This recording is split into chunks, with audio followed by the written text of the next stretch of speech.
What if I told you Princess and stopped a spy, live, during Trooping the Color, and that spy was allegedly sent by Meghan Markle?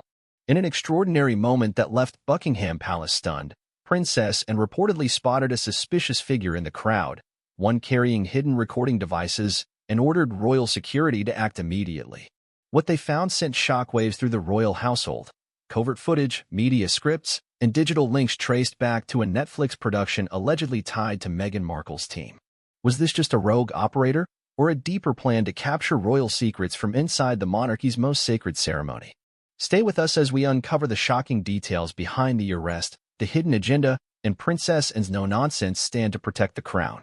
Before we continue, please hit the like button, subscribe to the channel, and turn on the notification bell for updates. It all began with a single look. Not a word, not a scream, not even a warning. Just the eyes of Princess Anne narrowing ever so slightly as she scanned the crowd at this year's Trooping the Color ceremony. Among the waving flags, the sea of Union Jacks, the camera flashes, and the choreographed military brilliance, she saw something, or someone, that didn't belong. That moment set off a chain reaction unlike anything the modern British monarchy had experienced in decades. What followed next was swift, tense, and brutal. A security lockdown, a covert detainment, a confiscated camera disguised as a button, and most damning of all, alleged footage captured with royal microphones that were never supposed to be in that space. The source? Not a foreign spy, not a rogue journalist, but someone linked, allegedly, to Meghan Markle's Netflix production team. Yes, you heard that right. This wasn't just another royal scandal. This wasn't a snub on the balcony or a headline war in the tabloids. This was something that cracked open the very foundation of royal trust. Because for the first time in years, someone inside the palace claimed they had physical proof that the monarchy wasn't just under scrutiny, it was under surveillance. And according to high-level whispers, that surveillance wasn't coming from outside Buckingham Palace. It was coming from within the royal bloodline itself. Let's back up for a moment. Trooping the Color has always been more than a tradition. It's a symbolic display of unity, continuity, and control. From the military regiments to the balcony appearances, from the Queen's birthday parade to the precise timing of flyovers, it all operates like a polished machine. But this year's event came with an unusual amount of behind-the-scenes tension, and it started long before the day of the ceremony. For weeks, rumors had been swirling that Prince Harry and Meghan Markle were trying to negotiate an informal re-entry into the public spotlight, just in time for King Charles's ceremonial event.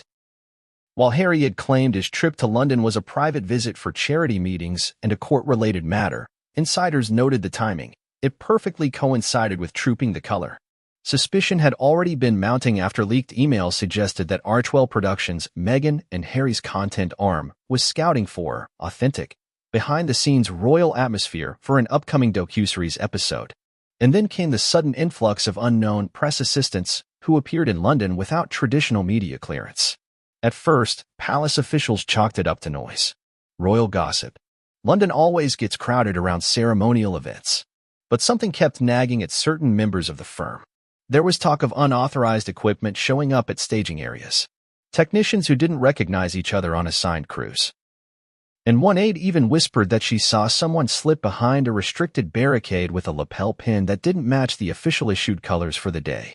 It was all circumstantial until Princess Anne stepped in. Known for her legendary discipline and zero-tolerance policy for breaches of protocol, and has often been described as the most no-nonsense member of the royal family. She doesn't smile for cameras unless there's a reason.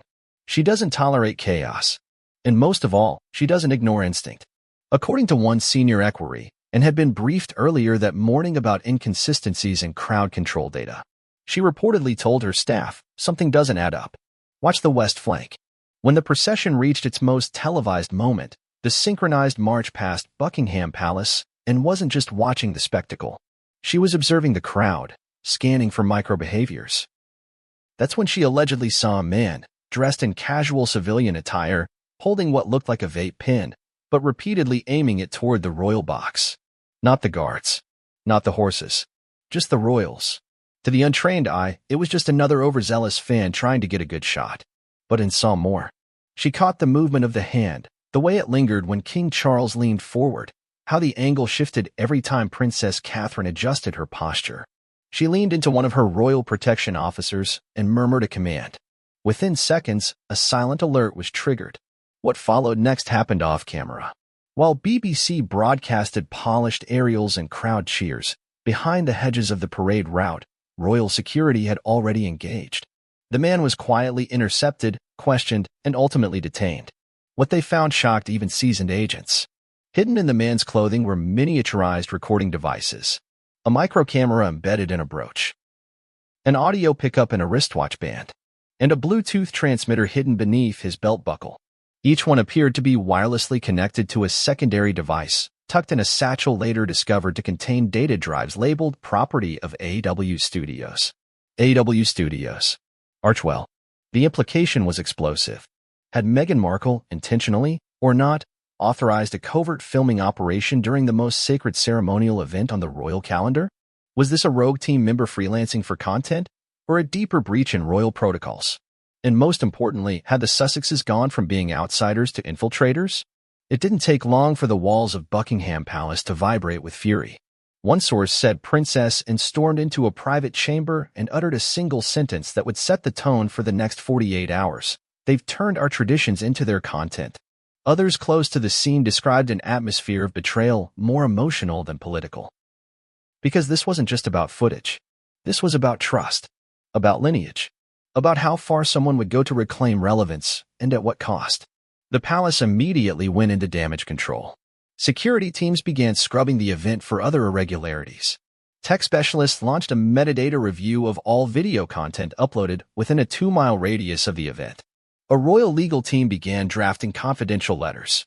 And King Charles, usually known for being measured and cautious, was said to have backed Anne's decision completely, telling aides, "Let this serve as the last warning. We will not be used." Meanwhile, Meghan's camp responded swiftly. A representative denied all involvement, calling the allegations categorically false, and another manufactured distraction to avoid public questions about the monarchy's own transparency. But what couldn't be denied were the devices, the images, the man in custody, and the way the story refused to disappear. In the days that followed, every media outlet from The Telegraph to TMZ began dissecting the timeline. Who hired the man? How did he get that close? Was he working for Netflix directly or through a subcontractor? And why was there a rough outline of a palace paranoia episode on one of the confiscated USB sticks? More importantly, what was Meghan's next move? We'll break that all down in this report.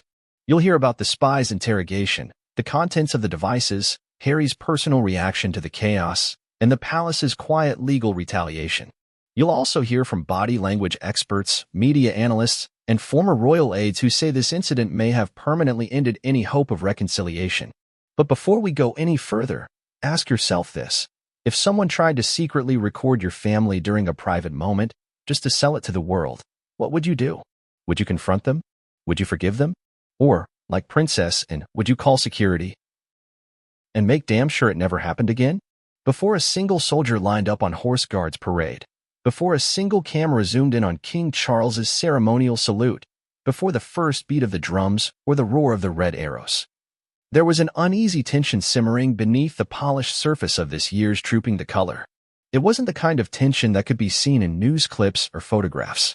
It was the sort that lingered in staff meetings, whispered in corridors, and curled around tightly sealed envelopes marked confidential. It was, as one senior aide put it, the kind of unease you feel when someone knocks at the front gate, not to come in, but to spy on what's inside. In the weeks leading up to the event, palace insiders began picking up on something subtle but alarming. The itinerary for Trooping the Color had, as usual, been finalized months in advance. Every detail, from the regimental formations to the balcony lineup, was reviewed by top officials and senior members of the royal household. The aim, as always, was precision. But this year, for the first time in a long time, there was one wild card that nobody could quite account for: Prince Harry. His name was never officially on the guest list. Yet whispers about his possible appearance began spreading like wildfire. Tabloid journalists began staking out hotels in central London. Camera crews showed up earlier than usual at Clarence House. And then came the reports, unverified but persistent, that Meghan Markle had been reaching out to media consultants in the UK about timely visual moments for content production. The implication was clear. Something was being planned. Not formally, not through the palace, but parallel to it. Royal staff were already on edge.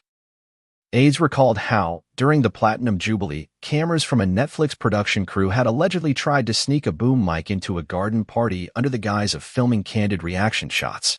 That moment caused a minor internal scandal and reportedly led to a quiet but firm restriction on any Sussex-aligned media during future royal events. But now, in 2025, it seemed history was repeating itself. Only this time, it was wrapped in more secrecy, more cleverness, and, according to one senior protection officer, more risk. The concern wasn't just about optics. It was about control. Trooping the color is more than a pageant. It is a living demonstration of the monarchy's symbolic power. The military precision, the centuries-old uniforms, the coordinated salutes, it all tells a story. A story of heritage, stability, and command. And for the senior royals, particularly King Charles and Princess Anne, allowing that sacred ceremony to be potentially hijacked for content by a breakaway royal family member was not just inconvenient. It was an existential threat. Sources inside the palace said the Lord Chamberlain convened a series of closed-door meetings in the fortnight before the parade. The main agenda, preventing unauthorized media infiltration. These sessions involved representatives from royal protection units, palace legal advisors, and digital security analysts. According to one leaked memo, there was a growing suspicion that content teams were using civilian proxies to gain access to royal-adjacent spaces. Some aides even speculated that individuals with no formal press credentials might be embedded in the public crowd, equipped with smart glasses or disguised recording devices. It sounds paranoid, one insider said, until you realize how valuable a 5-second shot of the king whispering to Camilla could be for a global streaming platform. The pressure mounted when reports began surfacing about Harry's scheduled legal appearances in London, timed, not coincidentally, just days before trooping the color. His lawyers told the press he would be in the UK only briefly, but his presence created uncertainty. Would he show up at the palace uninvited? Would he try to enter the parade as a former military member? Or worse, would he attempt to coordinate a media stunt in protest of being left out? This wasn't idle speculation. It was built on precedent.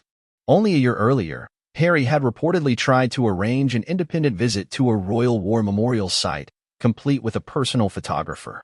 That unapproved gesture, meant to honor fallen soldiers, backfired. It was perceived as self-serving, and the resulting photos, splashed across news outlets, created fresh divisions within the family.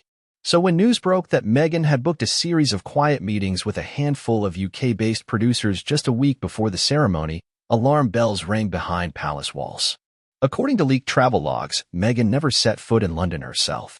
But several individuals connected to her team were noted entering and exiting buildings in the Soho media district. A few even checked into hotels just blocks from Buckingham Palace. Even more curious were the calls placed to two lesser-known British camera rental firms. Both received inquiries for covert handheld equipment designed for dense crowds. When pressed about the clients, the companies said they were under strict non-disclosure agreements.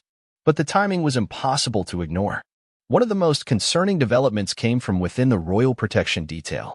A junior officer noticed discrepancies in credentials being submitted for public crowd access. A few of the names matched those used in previous Netflix documentary-related paperwork, but they were submitted under slightly altered aliases. This created confusion during background checks and delayed official approvals for several press photographers. The officer flagged the issue and was reportedly told by a superior, "Keep your eyes open. If this leaks, it won't come from us." As the days ticked down to the ceremony, tension reached a boiling point. Kate Middleton, already dealing with health recovery speculation, was said to be avoiding external press engagements altogether. William limited his public commentary. Even Charles, usually eager to express warmth before public events, adopted a much quieter tone. He was described as visibly disappointed and exhausted by the endless games. Yet it was Princess Anne who remained the most vocal behind closed doors. Sources say she openly criticized the palace's lack of forceful preemptive action. She reportedly told the security directorate, "If we allow them to use our ceremony as their backdrop, then what are we anymore? A set for Netflix?" That comment, sharp and undiplomatic, sparked applause in a normally restrained staff briefing. Her concern wasn't simply about disrespect. It was about erosion. Erosion of dignity. Erosion of boundaries. Erosion of a system that, for all its flaws, still held a certain line, one that could not be crossed, even by blood. And so, in those final days before trooping the color, the palace ramped up surveillance, restricted internal access, and quietly told select staff to be on alert for any unfamiliar faces. The royal household refused to publicly comment on the Sussexes' possible presence, but internally, a consensus was forming. If there was even a hint of attempted infiltration, the response would be immediate and unapologetic. What no one knew then was how quickly that moment would come. Because on the morning of the parade, dressed in the finest military regalia, flanked by precision-tuned troops and centuries-old carriages, the last thing anyone expected was for a royal to order a real-time intervention. But Princess Anne did. And everything that followed, from the arrest, to the recovered equipment, to the stunned silence inside the palace, was already set in motion by this quiet, slow-building storm of suspicion, fear, and betrayal.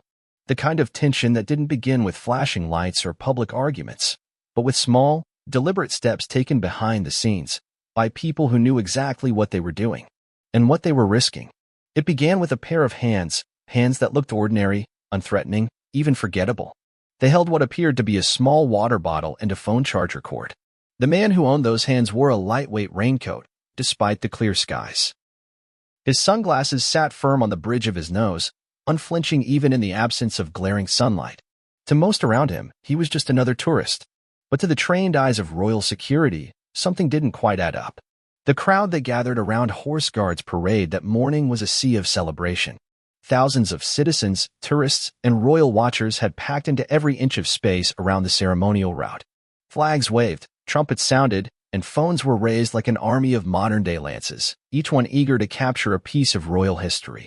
But in the middle of that patriotic flood stood a figure who moved just a little too smoothly, who looked around a little too often, who adjusted his sleeve every time the royal procession shifted forward.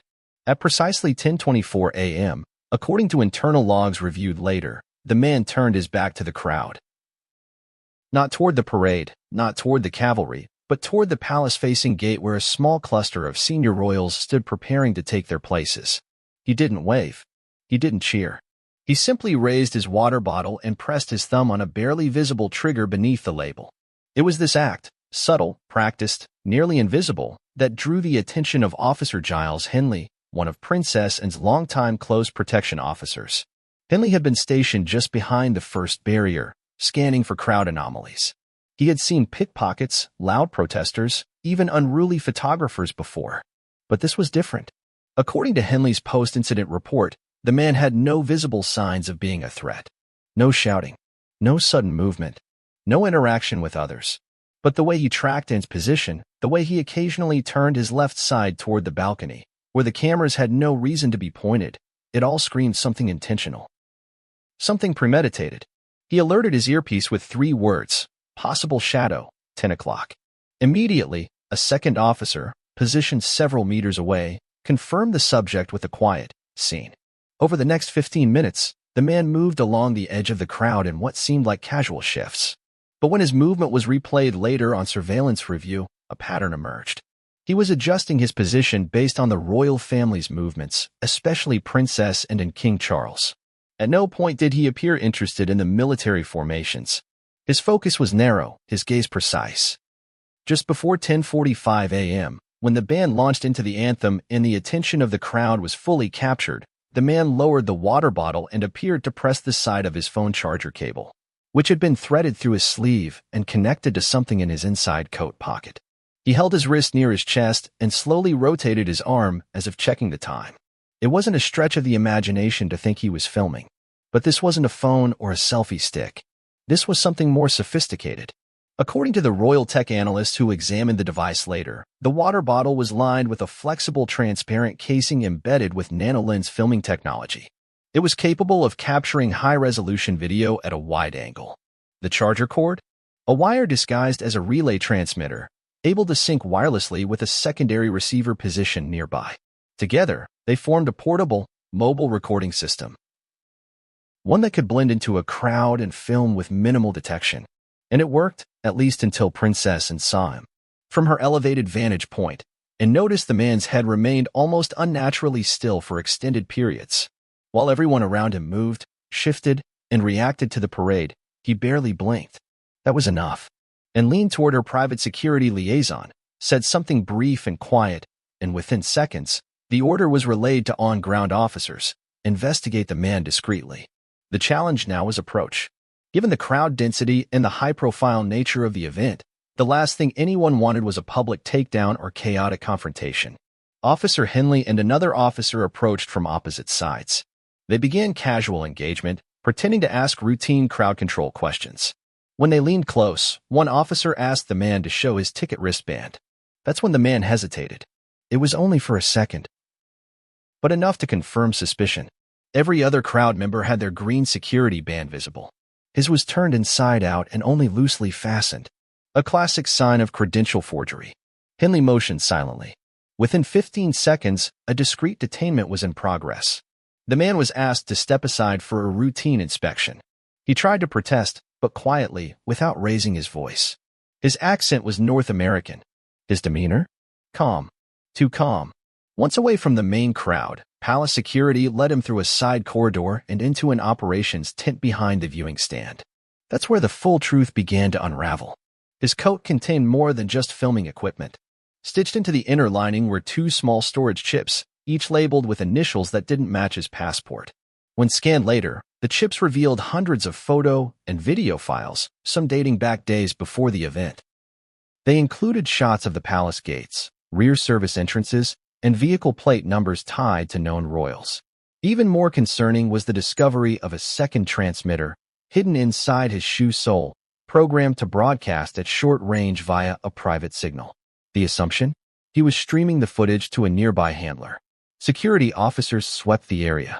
A woman seen briefly communicating with him before the parade was located 3 blocks away in a nondescript gray van. She wasn't arrested but was photographed, logged, and identified. Her name, as it turned out, matched a media consultant previously contracted by a Los Angeles-based production company with ties to Archwell. The man's own identity proved even more damning. While he gave a fake name upon arrest, his fingerprints told another story. He was previously employed as a freelance assistant on the Sussex's Netflix series. His NDA had expired just 3 months earlier. His LinkedIn page, later wiped clean, listed experience in covert camera setups and international field production. The implications were nuclear. The suggestion that someone tied to Meghan Markle's media enterprise had not only attempted to record the royals without permission but had done so using embedded spy-grade equipment during one of the most sacred royal events of the year was unthinkable. But now it was undeniable. The palace held an emergency intelligence debrief later that day. Princess Anne was reportedly the first to speak. Her words, according to a protection officer present, were sharp and chilling. I want every device scrubbed, every handler identified, and I want it done before sunset. But the emotional undercurrent ran deeper. For Anne, this wasn't about invasion. It was about betrayal. The monarchy had welcomed Meghan once. They had given her titles, position, and a platform. And now, years later, their most symbolic traditions were being mined for commercial gain. To the rest of the world, the spy was just an odd blip in the day's otherwise smooth pageantry. But to those who knew the details, the silent capture, the hidden tech, the link to a duchess once considered family, it was the clearest proof yet that the lines between royalty and reality television had not just blurred. They had been crossed. And Princess Anne, she wasn't about to let it happen again. Princess Anne has never been one to mince words. In fact, within palace walls, her directness has become the stuff of legend. Courtiers whisper about meetings where her stare alone has ended debates, and staff quietly prepare twice as hard when they know the Princess Royal is overseeing an event and doesn't tolerate fluff. She doesn't play favorites, and she doesn't hesitate when it comes to protecting the sanctity of the crown. So when she raised her hand slightly during the Trooping the Color procession and leaned toward her personal protection officer, it wasn't a question. It was a command. She had seen something, and in her mind, that was enough. This wasn't the first time Anne's instincts had caught what others missed. In previous years, she had noticed unauthorized drones hovering near Balmoral before they were even picked up by radar. During a charity engagement in Kenya, she correctly identified a man attempting to smuggle fake identification through a crowd of press. She once stopped a photographer mid-snap simply by asking him what outlet he worked for, because she had memorized the credentials of all 10 invited media houses that day. In a world where image, tradition, and silence are the three currencies of survival, and has always understood the price of complacency. And she was not about to pay it now. From her elevated position, sitting just feet from King Charles and other senior royals, Anne's gaze swept the outer periphery of the crowd. The band was playing, the formations were moving, the audience was cheering. But her focus wasn't on ceremony. It was on anomaly. She had been briefed, only hours before, about a report from the head of security intelligence. There had been chatter, vague and unconfirmed, about an embedded visual team attempting to infiltrate the parade crowd. The phrase had lingered in her mind, embedded. It suggested something far more insidious than a rogue journalist. It meant preparation, planning, execution. And now, with her own eyes, she was watching it unfold. She didn't shout. She didn't flinch. She simply tapped twice on the armrest of her seat, turned her head slightly, and said a short phrase to her security attaché. Watch the man near the second barricade. Gray coat. Sunglasses. Not clapping. The instruction was relayed instantly. For most royal family members, such a moment might be described as a gut feeling, a suspicion. But for Anne, it was deeper than that. It was a lifetime of training. From the age of 5, she had been raised not just to pose and smile, but to read rooms, understand protocol, anticipate breach. Unlike her brothers, she was never distracted by the pageantry of her own title. She took her duty seriously, not sentimentally. What followed was a textbook example of how power, when used with precision, doesn't require volume. Within minutes, a small team of palace intelligence operatives, already embedded within the parade crowd, had zeroed in on the target. They watched him shift position again, always orienting his body in relation to and the king, never once filming the regiments, never reacting to the music. It was a behavior pattern and had flagged in years past. People who show up to royal events, not for admiration, but for opportunity, and remained still. But her eyes moved, tracking the progress of her officers with surgical clarity. Every movement mattered. Every delay was a risk. To some of her detractors, Princess Anne has been described as cold. But her composure has always been about efficiency. Emotion can wait. Precision cannot. At 10:47 a.m., she received word through a silent earpiece line. The man had been quietly detained. She didn't smile. She didn't even nod. She simply turned her head back toward the crowd and adjusted the brim of her hat. The signal was clear, proceed. But inside her mind, the scenario was already unfolding in layers. If this individual was indeed connected to Meghan Markle's media operation, then this wasn't just a breach of protocol. It was an attack on the dignity of the monarchy, one that couldn't be excused as a miscommunication or brushed off as content gathering. And she knew what would come next. The press would descend. The Sussex camp would deny. The public would split in outrage or defense. But none of that mattered to Anne. What mattered was that someone tried to turn one of the most sacred events on the royal calendar into a hidden documentary shoot. This wasn't a family spat. This was warfare, media warfare. And in Anne's view, the battlefield was clear. Either you protected the institution, or you didn't belong near it. Behind the scenes, she demanded a full incident report within the hour. No delays. No red tape. She wanted device logs, confiscated footage, facial recognition data on anyone seen interacting with the man, and a list of all foreign press credentials cross-checked against the footage from the parade grounds. By noon, she had read the preliminary file and reportedly told the director of royal protection, if this isn't handled publicly, it will be repeated privately. And I won't allow that. One source inside the palace said Anne's tone was more dangerous than angry. It was surgical. She wasn't speaking emotionally. She was speaking as someone who understood that allowing this incident to pass without consequence would be tantamount to declaring open season on the royal family. In quieter corners of Buckingham Palace, aides exchanged glances. This was no longer about a rogue operative or even a media scandal. It was about accountability, and Anne had drawn the line. The message was simple. If you breach the family's boundaries, you will be exposed. No matter who you are. No matter what platform you stand on. Royalty was not content fodder. And trooping the color was not a Netflix backdrop. The man was turned over to police custody for questioning. The devices he carried were examined by digital forensic experts, and the findings were staggering. Not only had he been filming in real time, but his equipment had been transmitting data to a relay server parked in a civilian vehicle just blocks away from the palace. The vehicle, when searched, revealed scripts, notes, and a storyboard mock-up with the title, Inside the Royal Mind. Even more damning was a timeline chart mapping out emotionally rich scenes, key royal expressions, interactions between Charles and Camilla, between William and his children, even a speculative line linking Princess into a segment titled The Protector. And didn't react publicly. She never does. But the storm she unleashed inside the palace that day would reverberate for weeks. She convened a high-level meeting with King Charles and the senior staff the following morning. Those in the room described her demeanor as icy and focused. She reportedly said, "This family survived world wars, assassination plots, and internal treason.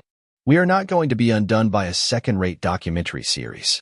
The room was silent, and recommended, with full support, that all future royal ceremonies enforce new surveillance countermeasures. She pushed for the banning of personal recording devices within a wider perimeter, and she suggested, without naming names, that any former members of the royal family producing commercial content should be permanently banned from attending private ceremonial events.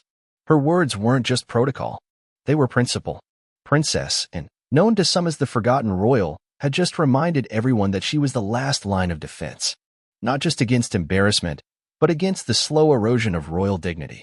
While others remained silent or issued statements, she acted, without hesitation, without apology. Because in her world, protecting the crown isn't about politics. It's about discipline. And that discipline meant no distractions, no spies, and no cameras hidden behind fake water bottles on the most sacred day of the royal calendar. She would not allow it. Not on her watch. The moment of confrontation didn't unfold like a high-octane scene from a thriller. There was no yelling, no chase, no dramatic takedown. It happened quietly, in the most British way imaginable, calm, composed, and meticulously strategic. Yet beneath that silence, a storm of suspicion, betrayal, and authority was about to collide. Once Princess and had signaled to her protection officer, and the man was discreetly tracked through the crowd, security personnel coordinated what's known in royal protection terms as a soft extraction. This is a method used to remove a person of interest from a high-density area without causing alarm or tipping off any potential accomplices. It's used when discretion is critical, especially during live televised royal events. The suspect was approached by two officers, both dressed as ordinary event staff. Their clothing bore no insignia, their earpieces were hidden, and their demeanor was friendly. The man had just shifted position again, angling his shoulder toward the front viewing area as if aligning a sightline. One officer stepped in close and said something to the effect of, "Sir, would you mind stepping this way for just a moment? There's an issue with your entry badge." The man hesitated. That was the first red flag. Most attendees, when approached by authority figures, respond instinctively either with confusion, cooperation, or protest. This man showed none of those. His reaction was measured, delayed, calculated.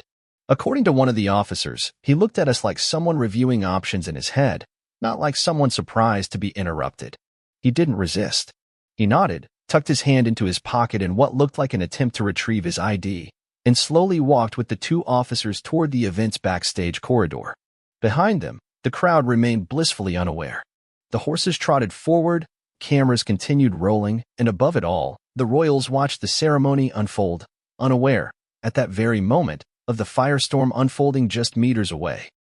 Once the man was brought into a holding zone, a secure tent behind a series of barricades used for crowd management personnel and medical response, his demeanor changed. His shoulders stiffened. He refused to sit. When asked to present identification, he produced a photocopy of a press credential with no official seal and a name that didn't match any registered outlet. That name, Eric D. Larson, didn't exist in any press registry. When security officers ran the name through rapid ID databases, nothing came up except a defunct Instagram page tied to event production logistics. And still, he didn't panic. Instead, he asked a question. "Am I being detained?" The tone was unmistakably American, coastal, possibly Californian. The kind of accent familiar to anyone who's ever watched a behind-the-scenes documentary or listened to a Netflix producer speak in a panel discussion. The officers didn't answer. One simply requested the man remove his jacket.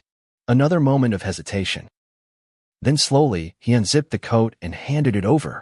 The inspection began with the obvious, external pockets, sleeves, inner lining.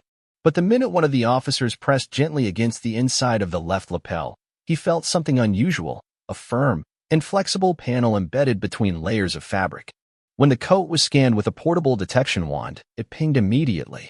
Inside the coat, investigators found a modified lens system no larger than a wristwatch face, embedded seamlessly into the inner lining.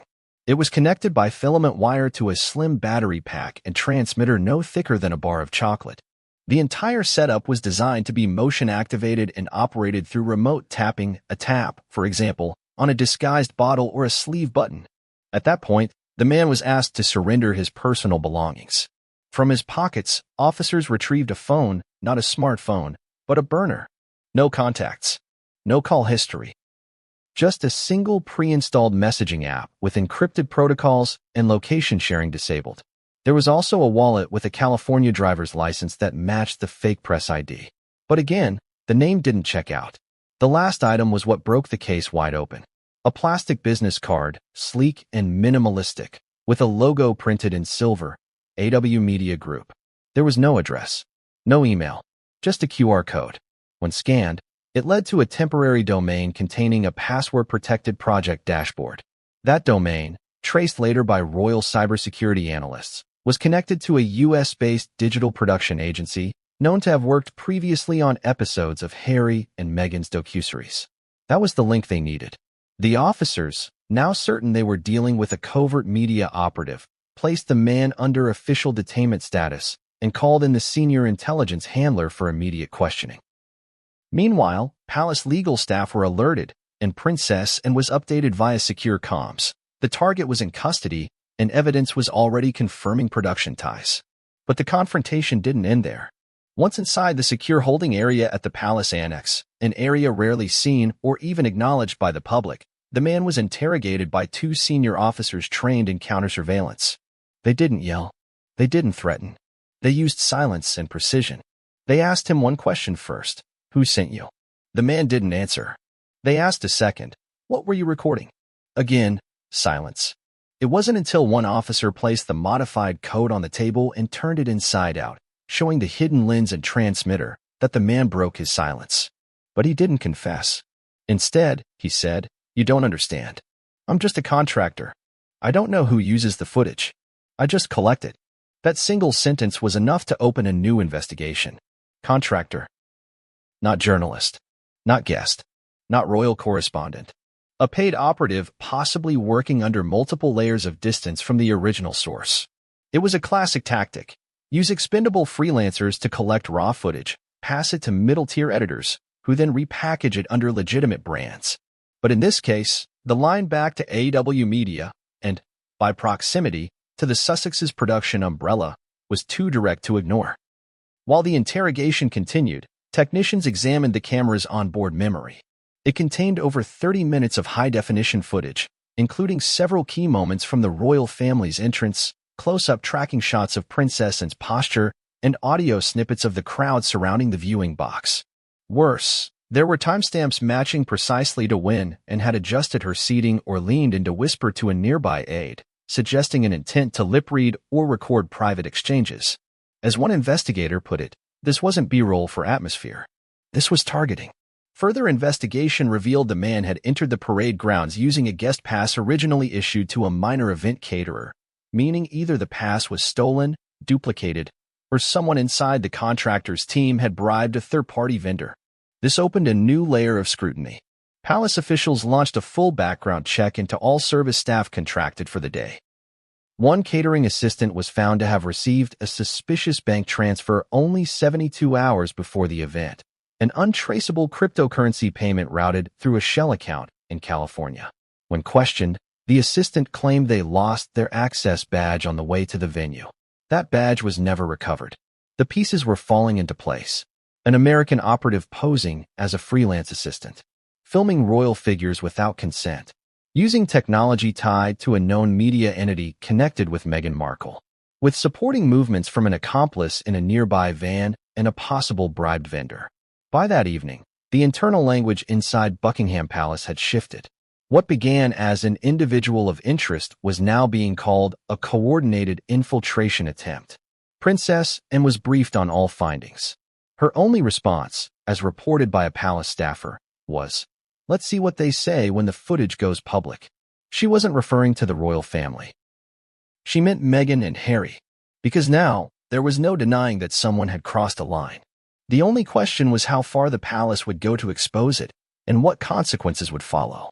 As investigators pored over the confiscated devices and scanned for digital footprints, what began as a localized breach morphed into something far more complex, an operation that appeared not only intentional, but methodically orchestrated with the goal of building content, not for personal consumption, but for broadcast. And not just any broadcast. All the trails, documents, and embedded watermarks pointed in one direction: Netflix. The equipment recovered from the suspect was an amateur. While its appearance was minimal, designed to blend in with everyday items, the internal specifications told a very different story. Ultra-thin lens layers, data compression software typically reserved for documentary field producers, and a wireless syncing module that linked in real time to an external data hub. It was professional, quiet, and designed for covert data collection. But what elevated the matter from alarming to catastrophic was what the devices contained. Digital forensic analysts uncovered a folder titled TTCS 25, Trooping the Color Sussex 2025, analysts concluded, stored on one of the SD cards. Inside were subfolders labeled with chillingly specific titles: Charles_micro, and_intensity, Kate_recovering, William_close, and Royals_persync. These weren't arbitrary. These were editorial placeholders, tags designed for producers to later retrieve particular thematic or emotional moments. A system used in post-production to craft scenes, draw narratives, and dramatize real-life moments into something resembling cinematic storytelling. Alongside the video files were a set of PDFs. These were storyboards, each structured like television segments. They included time codes, dialogue prompts, speculative commentary lines such as "Charles appears emotionally distant again," or "and scans the crowd. Suspects watching." In one file, an entire segment outline was titled, "The Palace Machine, What They Don't Want You to See." It had bullet points referencing past controversies, scripted voiceover ideas, and placeholders for expert opinions to contextualize the moment where Princess and allegedly confronted her aides. The most damning file, however, was a treatment summary bearing the project name, The Crown Within. This document, barely 5 pages long, contained a production pitch that described the goal of the upcoming series phase as embedding raw, unscripted royal behaviors into a new-style docu-series that unveils monarchy from the inside out. The language was sharp, polished, and chillingly direct. "We aim to blur the lines between regal symbolism and personal vulnerability, capturing moments the official lenses dare not publish." This was not speculation. It was a pitch in development, and it appeared to belong to a streaming giant known for producing just that sort of dramatic hybrid. One digital security officer working with the Royal Task Team said, "This wasn't curiosity. This was a calculated attempt to transform a national event into narrative content." Names weren't mentioned in the treatment. There was no explicit credit to Meghan Markle or Prince Harry. But what couldn't be denied was the email metadata. Several of the draft scripts had once been sent to a production account tied to archwell.creative@consultantmail.com. That domain was used previously for correspondence linked to Archwell projects, according to records reviewed by cybersecurity investigators. Additionally, among the dozens of email senders and receivers was a familiar name, listed only as MM_PR. Initials are circumstantial, but when viewed in the context of everything else, the suspect's background in the Sussex production team, the targeting of senior royals, and the email links, palace legal advisors concluded it was enough to begin a full legal review. The royal family had been under siege before, but rarely like this.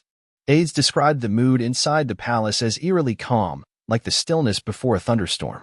Everyone knew a storm was coming, and everyone understood the consequences would be felt far beyond one suspect and his van. Internally, discussion turned quickly to the Sussexes and their relationship with Netflix. When their deal was first announced in 2020, it was presented to the world as a philanthropic partnership.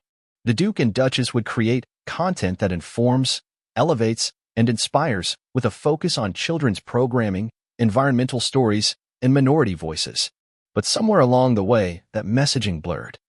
The 2022 documentary series, Harry and Meghan, was one of the most watched global features of its month, largely due to its raw personal footage and direct attacks on the royal family. While some praised its honesty, many within the institution viewed it as betrayal, aired with an American accent and a Hollywood edit. What alarmed royal officials now was that the playbook seemed to be repeating itself, only this time with higher stakes. Instead of filmed interviews and reflections, this appeared to be an attempt to collect genuine moments from the palace in real time, without consent. And this time, it wasn't just about personal experience. It was about piggybacking on the monarchy's most sacred ceremonies. It was, as one courtier described, an attempt to ghostwrite history in the language of streaming prophets. Notably, the project titled The Crown Within shared remarkable thematic similarities with existing Netflix content. The treatment spoke of emotional realism over ceremonial display and promised unedited palace rituals shot from angles previously denied to the public. Analysts speculated that this wasn't a new series altogether, but possibly a planned spin-off or bonus feature intended to expand the Sussex content catalog. If that was true, then the infiltration wasn't a random act by a rogue operator. It was the early stage of a commercial production blueprint. But more than the technological tricks or hidden plans, what truly shook the royal family was the intent. There was a difference between leaving the family to create your own life and doubling back to secretly mine their legacy for content. To Anne, Charles, and William, this was a violation of trust so profound it triggered not just anger, but strategic retribution. Meetings were held behind closed doors at Clarence House, Kensington Palace, and Sandringham. Among the proposals was the immediate invocation of royal privilege to block any release of footage tied to the event under UK broadcasting laws. Additionally, lawyers began quietly drafting letters to streaming partners, warning them that the use of unauthorized royal imagery, especially obtained through covert means, would trigger litigation. But legal battles would take time. And there was the risk that leaked clips could reach public platforms before any injunction was served. So, and, ever the strategist, pushed for a more aggressive parallel track, public exposure. A discreet contact within the Home Office was tapped to leak a neutralized version of the incident to trusted press outlets. Not the tabloid sensationalists, but seasoned, moderate news editors, those who could report the facts without exaggeration. The goal was not to sensationalize, but to inform, to create a public record. Within 24 hours, whispers reached the press. Unidentified man detained during trooping the color suspected of filming senior royals without authorization. Palace tight-lipped, but sources confirmed device linked to foreign media interests. Security incident prompts new scrutiny on Sussex-linked production staff. The coverage was careful, curated, and effective. Enough to prompt questions, but not enough to reveal the full scale of the operation. The palace was sending a signal. They weren't reacting emotionally. They were building a wall of facts, brick by brick. Meghan's team, predictably, responded with denial. A statement released through a Los Angeles representative called the rumors utterly false, stating that the Duchess of Sussex was not involved in any media activity in London at the time and disavows any unauthorized activity conducted in her name. The statement was vague, leaning heavily on technicalities. She wasn't in London. She didn't authorize it. She wasn't aware. But those inside the palace were unmoved. Because the issue wasn't geography. It was agenda. What mattered was that a camera lens, directed with disturbing accuracy toward the private expressions of senior royals, had been planted in a crowd on a day meant to celebrate loyalty, service, and national continuity. That lens wasn't capturing history. It was attempting to rewrite it. And in the eyes of Princess, and that was war. The palace hadn't yet decided how far to take the matter publicly. But behind closed doors, lines were being drawn. Legal options were being compiled.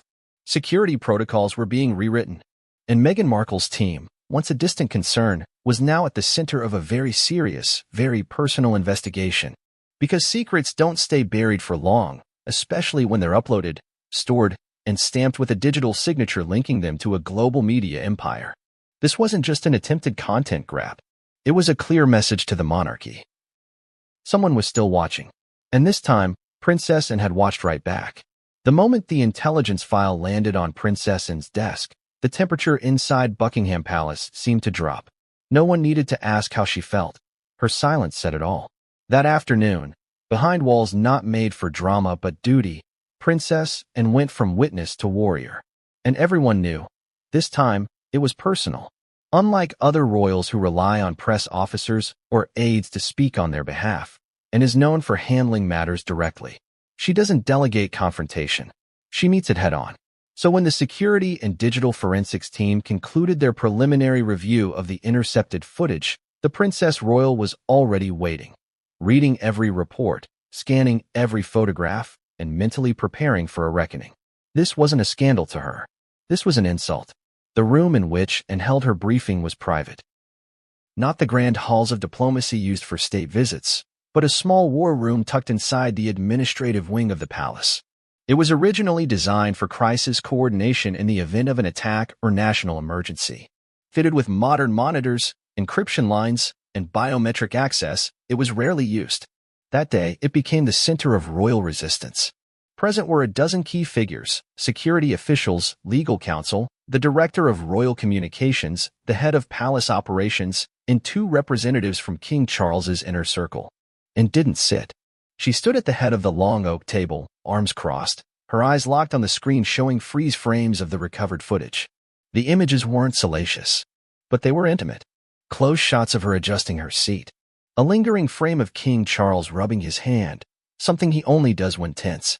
Another image caught Catherine mid-glance as she whispered something to her eldest son. There was no context, just stolen silence, magnified and archived.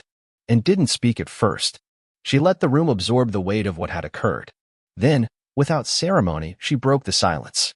"Do you understand what this is?" she asked, her tone devoid of inflection. "This isn't media coverage. This is voyeurism dressed as production." The room was still. She continued, "They've decided we're no longer family.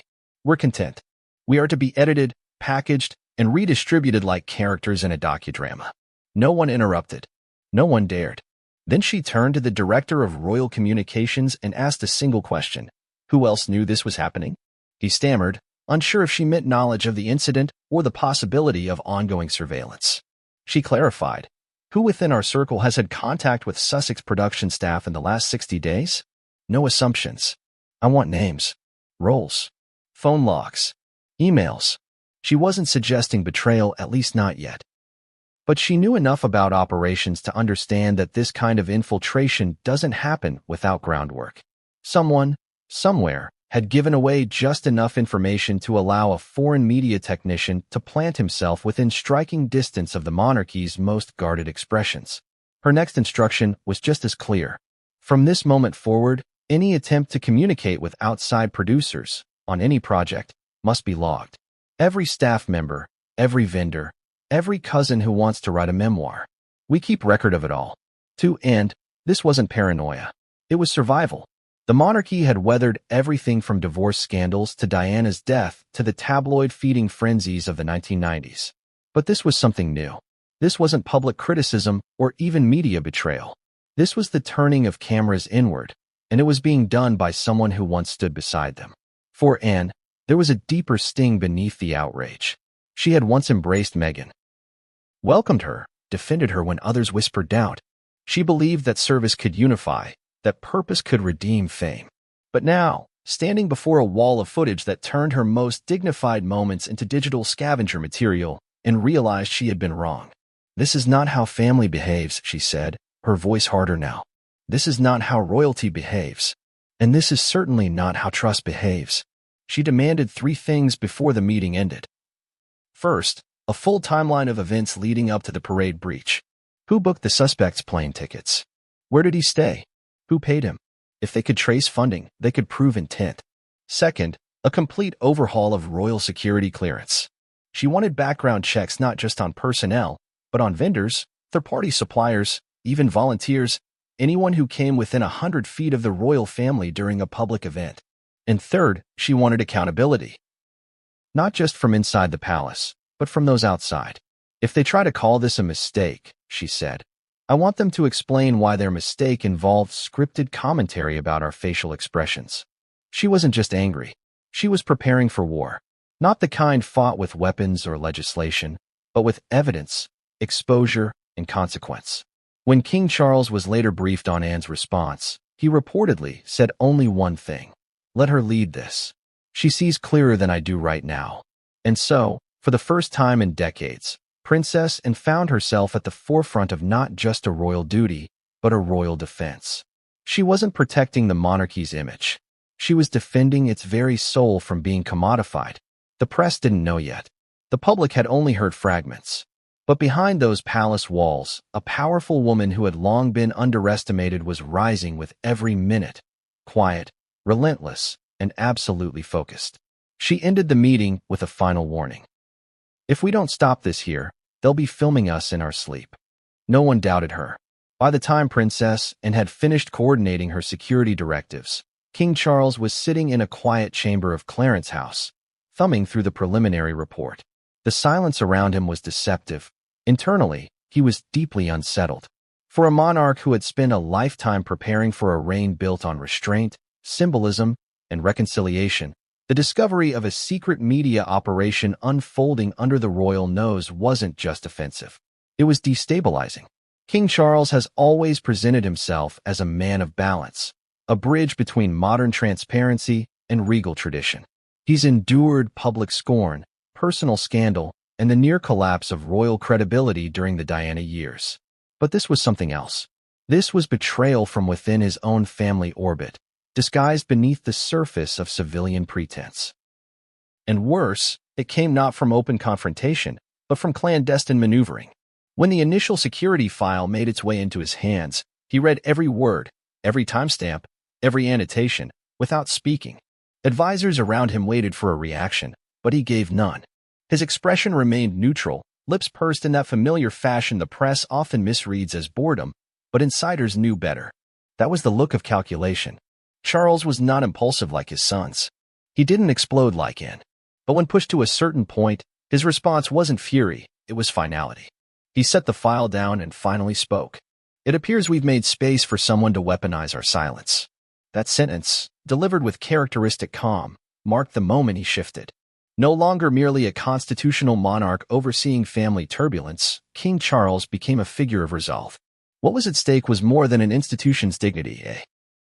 It was the sanctity of monarchy in an age of streaming, spin, and spectacle. His first move was internal. He requested a face-to-face meeting with Princess Anne. Unlike the elaborate family summits of the past, there was no formality here. No press briefings, no advisors in the room. Just the two siblings, stoic, seasoned, united by principle, and laid out the extent of the breach, the filming attempt, the suspected link to Archwell, the draft project treatment labeled The Crown Within, and the metadata evidence tying everything together. Charles listened. He didn't interrupt. When Anne finished, she added one final point. If we allow this to pass unanswered, we're complicit in whatever comes next. Charles reportedly nodded and said, "Then we answer once, with strength." He then turned to the team in charge of royal communications. A public statement would be released, not sensational, not defensive, but firm. The tone, he insisted, must be diplomatic but unmistakable. He wasn't going to play into the media circus. He wasn't going to name names. But he would make it crystal clear. The monarchy was aware, was watching, and would act. The draft statement took hours to craft. Word by word, sentence by sentence, Charles reviewed it personally. By midnight, it read, "This year's Trooping the Color stands as a reminder of unity, service, and the enduring dignity of our national traditions. In the interest of preserving these values, the royal household will not permit any unauthorized media intrusion to overshadow our commitment to duty and decorum. There will be no distractions from the monarchy today." That last sentence, "There will be no distractions from the monarchy today," was entirely Charles's. It wasn't just a message. It was a wall, a royal boundary drawn in 21st century language. Polished, calm, absolute. The statement was distributed to key news outlets with a request for simultaneous publication. Though it didn't name Harry or Meghan, the implication was clear to anyone following the headlines. For those within the palace, it was Charles's way of saying, "This ends here." Privately, however, the king took additional steps. He convened a confidential meeting with the Lord Chamberlain, the head of royal security, and his senior legal counsel. During this off-the-record summit, Charles explored potential legal remedies, not just against the suspected operative, but against any entity attempting to commercially exploit illegally obtained royal material. This included exploring the potential use of royal image rights protections under UK law, a rare